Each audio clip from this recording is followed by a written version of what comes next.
Welcome. We're here with TBI Analytics Podcast at the CSIMS conference in San Diego, California. It's beautiful here, and I have had the pleasure of getting to reacquaint with the one and only Jeremiah Lowe, who's a trial lawyer of the year 2019. Wow, not too long ago, and you are doing some big things in this world. I met Jeremiah almost 12 years ago, I think a little over that. And I know when I was a baby in this space, that is being a baby 12 years ago, he was even doing big things then. I remember thinking, Jeremiah Lowe is somebody you want to know. Well, here we are, Jeremiah. Thanks for being with us. Thanks for having me. I'm really happy to be here. Absolutely. Thank you for being here. We were just talking before getting on camera here about what it is that I'm doing and what is my podcast. What's the motive behind me doing this? And I think that's a great question to even answer on live here. And that's getting this information out that's so convoluted. It's such a complex injury, right? With all the stuff that's out there. You don't know which way is up in this whole traumatic brain injury world.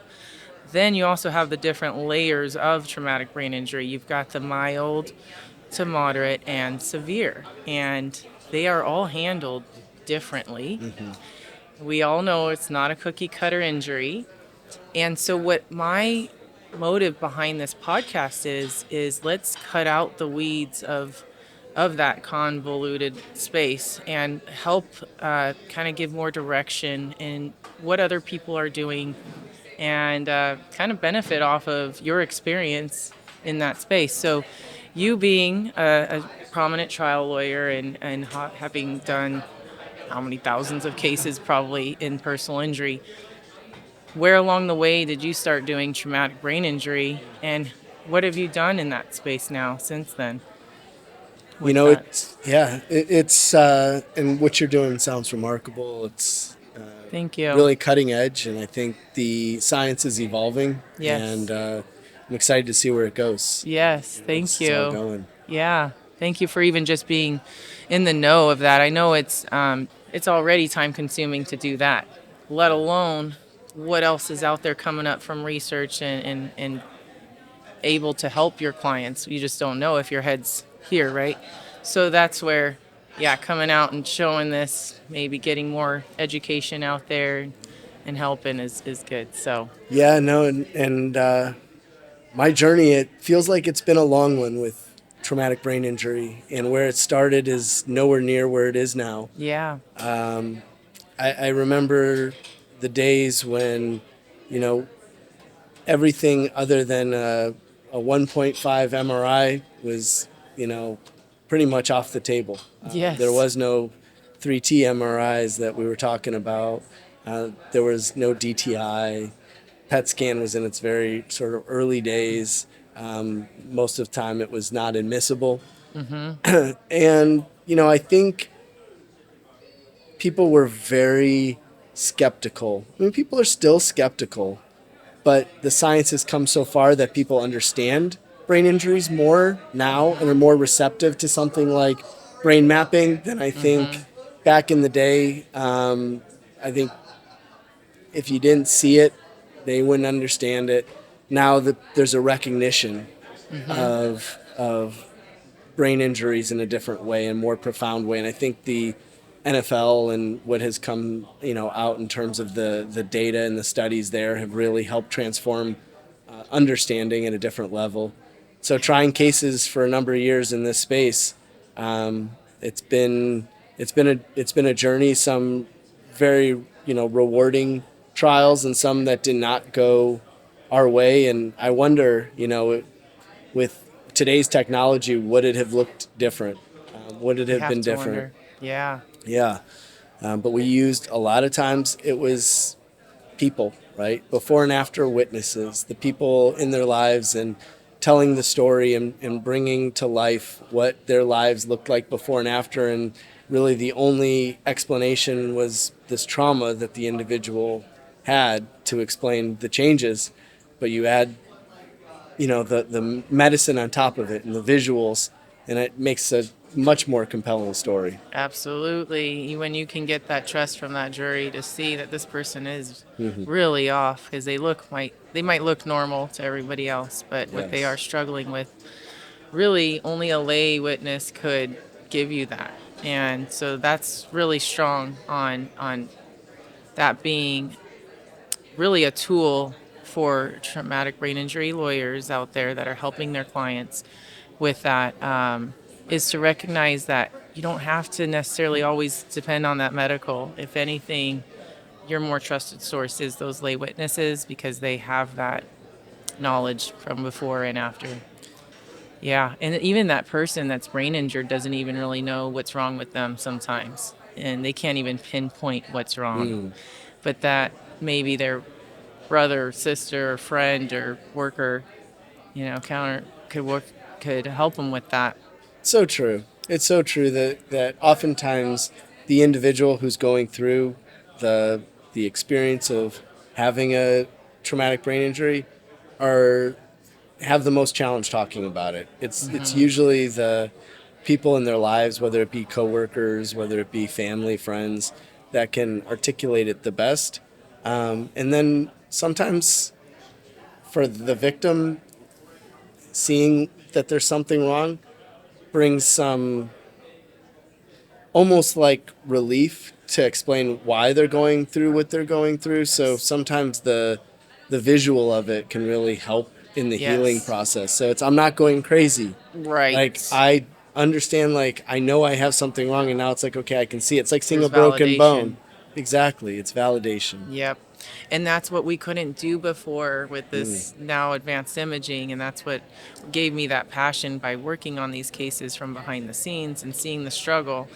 It was like, I know visuals do a good job explaining this, but when you don't have the visuals, how do you do that? And so, of course, we depend on neuropsychology evaluations, of course, because that's going to unravel those layers further. And that's what I would tell anybody is if you're only dependent on one or the other, if you can only do one or the other, I always say do the neuropsych over a image any day.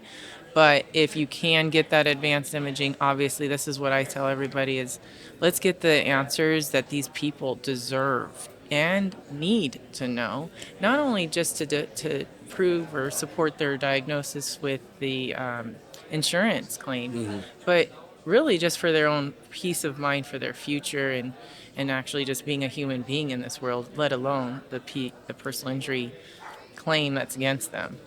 Absolutely. So that's why I say it's just even if you don't get anything back, at least you now know you have something to stand on because yeah, that's what we've known the statistics are that they don't get that right treatment from the beginning. You let too much time go by, it's now becoming a disease, it's a cancer. It's now going to exasperate all of those other symptoms that she already had. So, right? So, we really want to focus in the beginning as much as possible to catch it when we can. Yeah. And self reporting documentation is probably one of the best things, would you say, that these people can do? So that is so true, and I was talking about it this morning. The importance of help. Yeah, Yeah, talk about because they're there, yo. Yeah.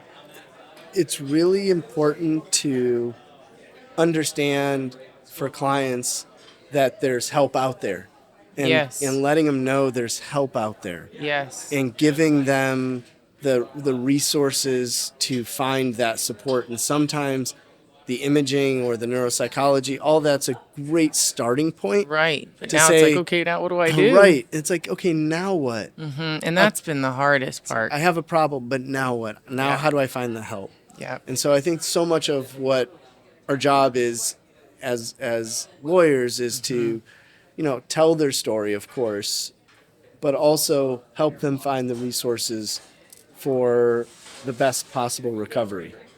And it helps in terms of the case too, because if somebody's not getting the treatment, if somebody's just not treating because they don't know any better of like what Yeah. are my options and how do I get better, it looks like they just aren't injured because they're not treating, and most of the time they don't know what can I do.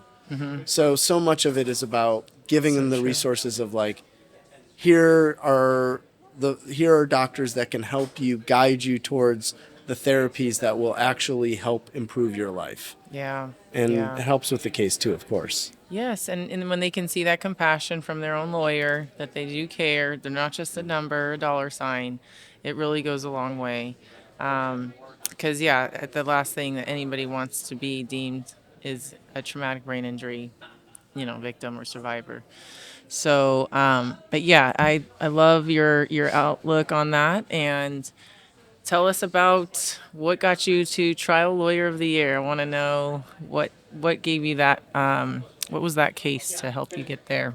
Well, a lot of failures and successes along the Yes. way, but probably the failures were the ones that probably drove the success more than anything, Yep. because a lot of it is just getting into trial enough times to, um, you know, really experience the highs and the lows. And I think taking on cases that maybe aren't on the face of it, um, necessarily going to be winners, because you have to sometimes take on challenging, very challenging type of cases, and cases that you don't know how it's going to go, but you have to believe. You have to believe in your client. You have to believe in the story, and I think it allows for taking on cases that maybe others wouldn't see the value in. And some of the cases that I've chosen to take on are cases that are unique in a way. One of the cases in that year that led to the recognition was a case involving a residential drug and alcohol rehab facility where somebody had gone in for help and ultimately was neglected and left alone, and went through pretty severe alcohol withdrawal, and ultimately died in the rehab Oh, facility. wow. And so, understanding that story, and being able to tell that story in a way that a jury could connect with, I think was a big part of it. And there's a lot of other various types of cases along the way that come to Sure. fruition. And so some serious spine injury cases, and some traumatic brain injury cases that I've handled along the way. And I think each one has its own very unique story. Yeah. There's never been a case I've handled that is like, okay, this is like that case. Right. No, it's every case is so different, and That's what keeps you going, right? it If it is. was the same, it would be so boring. Yeah, I I love couldn't the be challenge. a claims adjuster. I couldn't do any of that. It'd just be too boring. But yeah, the Yeah, challenge is fun. I love the challenge, and I love the uniqueness of the cases that I get to handle. And I just when I get to trial, by that time, I really love my client. I mean, that's I mean, it Like their sounds family. it sounds like Yeah. cliche, but I really do. I Like, find the love for the person that I'm telling their story, and that gives me the excitement and the confidence that we're gonna prevail. I will say I've had that confidence in that the verdict has not gone my right. way, in that Right. failure, and Those hurt the it worst. is. There's nothing worse than that feeling, No, I know. because you've given your heart, Yeah. you've given your soul, and you knew in your heart we were right. But that's part of the journey of a It's trial so lawyer. crazy, yes. And it's Yeah, just the way it goes sometimes. yeah, it is. Yeah. And And you do so, have to just take it on and shake it off. And it's like you're up at the plate, yeah, and you just got to take that chance. And, when that client believes in you just as much as you believe in them, it's a journey together that I know with you representing them, I'm sure even at the end of those, they're like, hey, we understand, we get it. yeah, It wasn't your doing. It's yeah. just the way the cards were played. No, but that's like anything else. Like, I find the recognitions. I mean, we all love them. We all love to Yep. have our ego stroked and all that, but it's really pretty silly. Honestly, Yep. it is. I mean, a lot Yep. of it has to do with whatever the case you're handling, Yep. and it's just the case is what it is, and your job is to Yep. tell the story in the most authentic and credible way. But if anybody's, listening that wants like, oh, what can I do to find my path and my journey, it's just be authentic and be credible. Don't worry so much about presentation as much as like being honest and credible and ethical and being there for your client, and the rest will take care of itself. There's no presentation style There's no that wins. script. Yeah. No, Mm-mm. there just isn't. You just got to be yourself, and you're going to magnetize those right people to you Yeah. that are supposed to be your client, and you're going to do the best you can. So, but yeah, the energy right away, your presence, your aura right away. I know even 12 years ago was that sense of like compassion. You have that empathy, and you do look at your clients like they're family, if you will. So Thank you. yeah, That it's means a lot. awesome. It really does. And I will say that that everybody has that. That's not like me or somebody else. No. Everybody has that in them, is just connect with the person, and it's just spending time. Yeah. Spending time to connect and care enough to like do those extra things, like even what you're doing, like really just Yeah. give them the options of like all the different resources and all the different Yep. ways to show an injury, and if you do the hard work on the front end, you'll be Yeah. all right. Yeah. If you have a credible case, Sure. you'll be okay. Absolutely. You'll have that. It'll come through. And when you are, Daryl Isaacs was just sitting in your chair Yeah. right before you. Great And great trial lawyer oh for my sure. gosh. And what a story he's got. And like he says, if you can't be vulnerable, then you can't really earn the trust of that client because Yeah. they've got to be vulnerable with you. So, but that's something I know you're doing, and it's awesome. Putting it out there. I know you've been through many different lawyer trainings, if you will. I've seen you at multiple conferences and seminars doing the education. You don't stop. You're always learning.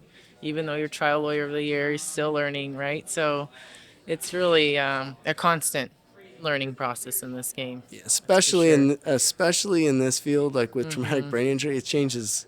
It changes every year. Every year we're learning new things, and so yeah, it's obviously important to always be a student of the law and of medicine.